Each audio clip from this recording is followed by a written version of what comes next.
The Senate unanimously passed a bill on Monday that criminalizes lynching and make it punishable by up to 30 years in prison. It sailed through the House of Representatives last month, and President Biden is expected to sign it. While it eased through both chambers of Congress this time with virtually no opposition, the path to passage took more than 100 years and 200 failed attempts. Under the bill, named the Emmett Till Anti-Lynching Act after the 14-year-old boy from Chicago who was lynched while visiting family in Mississippi, a crime can be prosecuted as a lynching when a hate crime results in a death or injury, said Representative Bobby Rush, D.L., a longtime sponsor of the legislation.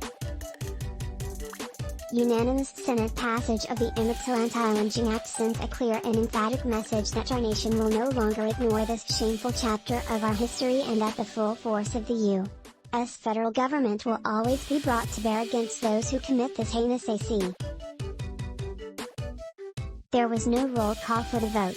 Tonight the Senate passed my anti-lynching legislation, taking a necessary and long overdue step toward a more unified and just America, Senator Tim Scott, R.S.C., wrote on Twitter. After working on this issue for years, I am glad to have partnered with colleagues on both sides of the aisle to finally get this done. The other two co-sponsors of the Senate bill were Senator Cory Booker, D.N.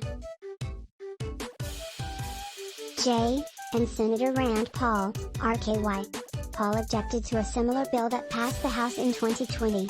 At the time he said the measure was too broad.